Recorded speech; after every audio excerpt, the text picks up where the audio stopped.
আসসালামু আলাইকুম। আজকের ভিডিওটা মূলত করা হচ্ছে একটা কথা নিয়ে, সেটা হচ্ছে ছোটোবেলায় আছে না, আমার আব্বা আম্মুরা বলতো যে অনেক দূর হেঁটে গিয়ে ক্লাস করছে, তখন যানবাহন ছিল না, যেটা সত্যি কথা, যানবাহন ছিল না, অনেক দূর হেঁটে ক্লাস করছে, তারা অনেক কষ্ট করে পড়ালেখা করছে।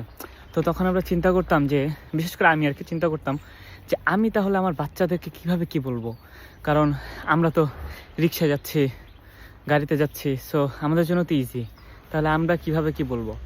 তো এখন আসলে ইউরোপে আসার পর বলার মতো একটা কিছু খুঁজে পেয়েছি, সেটা হচ্ছে আমরা আমার বাচ্চাদেরকে বলতে পারবো যে আমরা পাহাড় বেয়ে গিয়ে ক্লাস করছি, পাহাড় বেয়ে গিয়ে পড়ালেখা করছি, ঠিক আছে।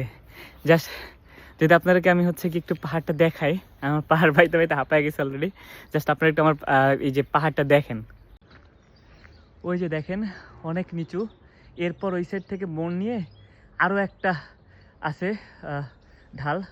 সো মানে মোটামুটি অনেক নিচু, অনেক বড় একটা পাহাড়ি হচ্ছে গিয়ে পাড়ি দিয়ে উপরে ওঠা লাগছে। সো আর কি হাঁপায় গেছি, অনেক উঁচুই মোটামুটি। তো যাকে বাচ্চাদেরকে বলার মতো কিছু একটা খুঁজে পাইছি। সো আজকের ভিডিও এই পর্যন্তই। যদি ভালো লাগে লাইক কমেন্ট শেয়ারটা করে দেবেন, অ্যান্ড অবশ্যই আমার জন্য দোয়া করবেন।